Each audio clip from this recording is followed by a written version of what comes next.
Bom, vamos lá. A ideia é colaborar um pouquinho com vocês, trocando algumas informações aí de uma educação física mais teórica, voltada para a área de saúde, porque a gente vai ter que trabalhar dessa forma, além de algumas sugestões de atividade física que eu já fiz no Contato 1, tá bem? Então hoje a gente vai bater um papo com esse assunto que muito me preocupa, principalmente na condição que a gente está, tá bem? Se você quiser ter uma referência, vou dar uma sugestão. Pega uma fita métrica, pede para sua mãe, alguém da sua casa te ajudar, mede a circunferência, não a de cintura, em cima da cicatriz umbilical. Pega em cima do seu umbigo, vê se olha no espelho, vê se a fita está horizontal em todo o percurso, anota isso no papel. E a circunferência de quadril, faz a mesma coisa. Passa ela no ponto de maior, a gente chama de maior protuberância, passa ela na parte mais larga do seu quadril e anota esses dois números. Uma circunferência na altura do abdômen, do umbigo, desculpa, chama-se circunferência abdominal, mas ela é em cima da cicatriz do umbigo, e a outra na maior circunferência do quadril. Anota esses dois, na próxima aula a gente vai conversar sobre ele, tá bom? Mas hoje o assunto é obesidade, então bora lá.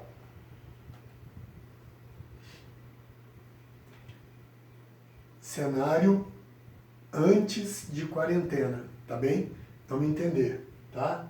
Não se trata de como você é agora, ou era há 10 dias atrás, e sim de como a gente vai acontecer no futuro, do que está vindo por aí, volto a falar, independente de cenário de quarentena, tá? Vida normal, combinado? Vamos nos atentar para o feminino, que é o meu público de trabalho, tá? Repara, todas as faixas, ó, 5 a 9 anos, 10 a 19 anos, 20 ou mais. Um estudo feito há 30 anos atrás, 20 anos atrás, 10 anos atrás. Repara, de 5 a 9 anos, tendência a aumentar, 10 a 19 subiu, 20 ou mais subiu. Ou seja, tudo indica que a população mundial está numa crescente de aumento de peso, tá? Para vocês terem uma ideia, 43% das crianças estavam com excesso de peso ou obesidade há 10 anos atrás. 23,4% na faixa de idade que vocês têm hoje, tá certo? E quando adultas, a soma dá 64,9%. Ou seja, de cada 10 mulheres adultas ou com mais de 20 anos, 6,5 estão com excesso de peso ou obesidade. Esse era o cenário no último censo, há 10 anos atrás. Como a tendência é de crescimento, muito provavelmente, quando foi feito o censo agora, o ano passado, que a gente ainda não teve os dados, esses números serão piores. Então, falar de obesidade é falar do futuro da maioria de vocês, da maioria de nós, tá? Então, vamos pensar nisso. Eu posso estar antecipando um problema para você se instruir e tentar minimizar isso, tá bem? Nós vamos conversar na obesidade como doença crônica, não é na parte estética, tá bem? Concentrem-se na parte de doença, tá? Acabei de comentar, 65% das mulheres acima do peso. Quando vocês tiverem essa idade de 20 anos, isso deve estar batendo uns 7 ou 7,5 mulheres a cada 10, tá? Por que é interessante falar sobre obesidade? A obesidade encurta a vida das mulheres em 7 anos. Encurta a vida, não é causar um desconforto, tá? E a de homens em 5 anos, tá bem? Restringe muito a qualidade de vida em qualquer faixa etária, tá certo? Custa muito caro para o indivíduo e para o governo na parte de tratamento quando ela adoece por conta da obesidade, tá? Afeta a autoestima em qualquer situação, em qualquer faixa etária, né?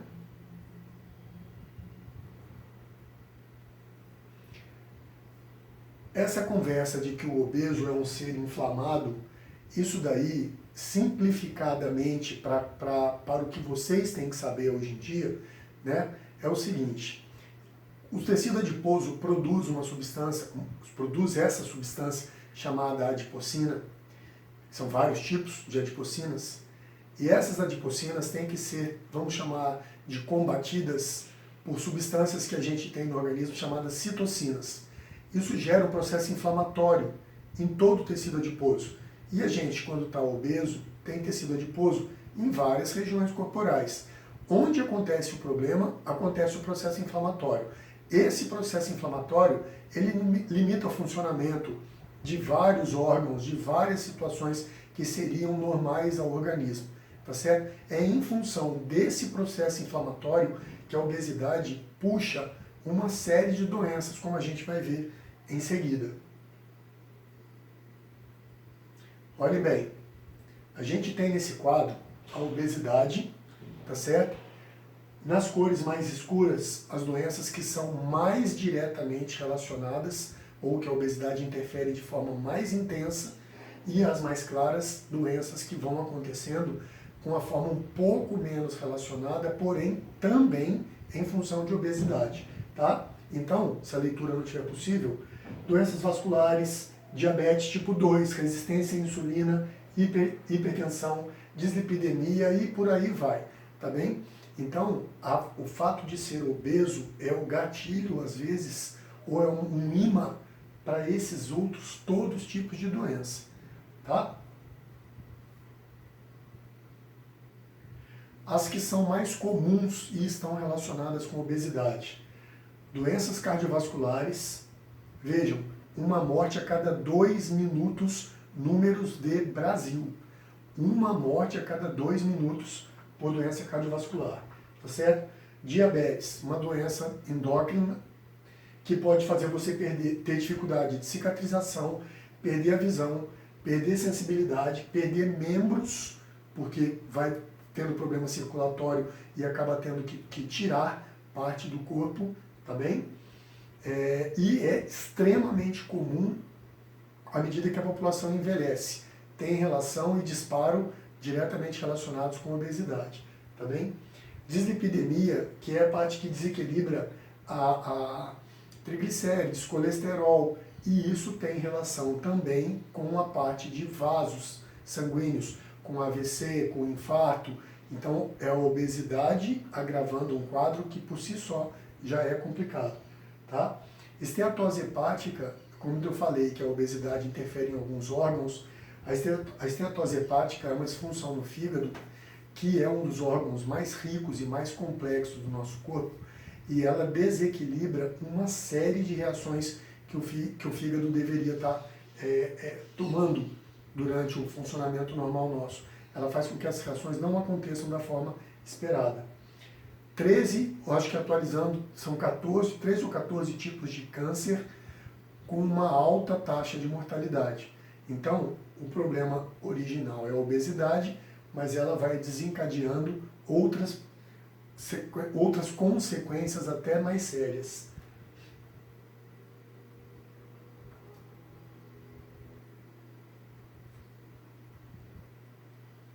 Bom, sobre o processo de ganho de peso e de obesidade, tá?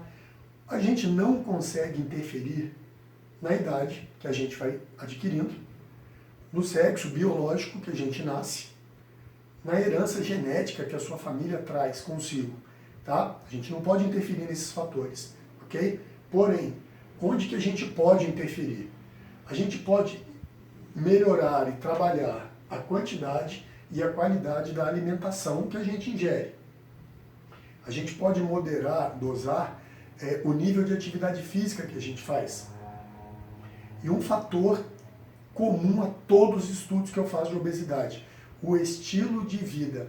Aquela pessoa que sobe a escada porque ela vai no primeiro ou no segundo andar, enquanto a outra sobe de elevador, tá certo? Aquela que levanta do sofá para pegar a comida, ao invés dela pedir para a mãe trazer. Aquela pessoa que se disciplina e mesmo numa pandemia, ela tira meia hora por dia para fazer uma atividade dela, nem que seja dia sim, dia não.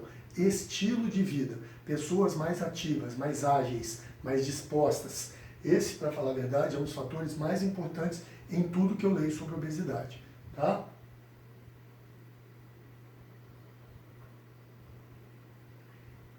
Lembra que eu falei que o tecido adiposo, os adipócitos, as células gordas, que elas estão presentes e produzem as adipocinas? Mas por que essas células crescem? Como é que funciona isso? Certo? Um adipócito é uma estrutura especializada em reter, em armazenar. Tá?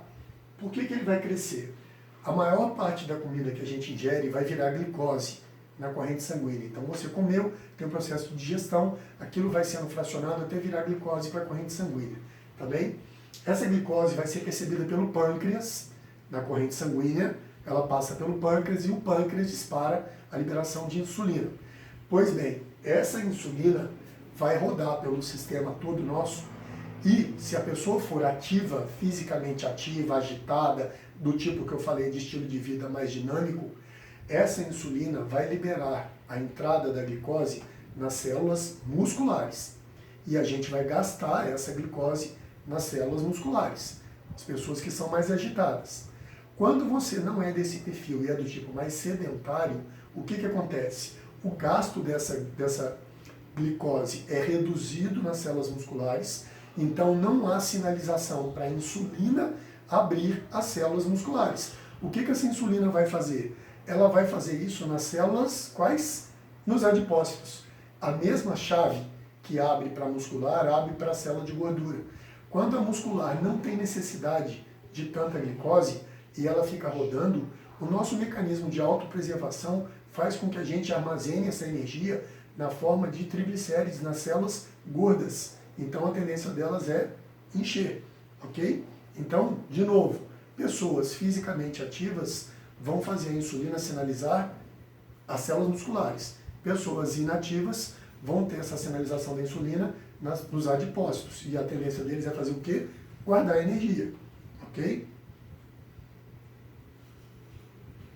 Tá aí o órgão, a organela, a célula adipócita na sua forma. Repare que tem todas aquelas estruturas que a gente estuda em biologia num determinado pedaço da estrutura, mas a maior parte é o quê? Um depósito. Ela é feita para isso, ok? É um arquivo zip de gordura. Você armazena, deixa ela guardadinha lá na forma de uma barriguinha, de um quadrilzão, né? E quando você precisa, você libera, ele tem uma estrutura que faz com que isso aí seja tirado de dentro do adipócito, volte para a corrente sanguínea para poder ser disponibilizado como fonte de energia, tá? Porque você está fazendo uma atividade ou porque você está sem comida há muito tempo, então ele sai daqui e volta para a corrente sanguínea.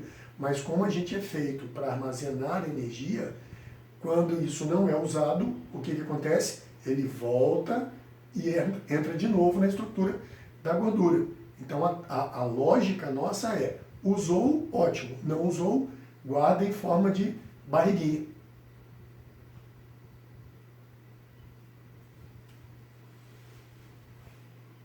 Troquei a ordem.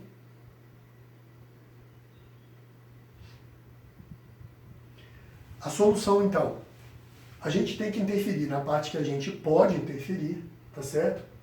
De forma correta, nas escolhas dos alimentos, nas estratégias de horário de refeição, tá?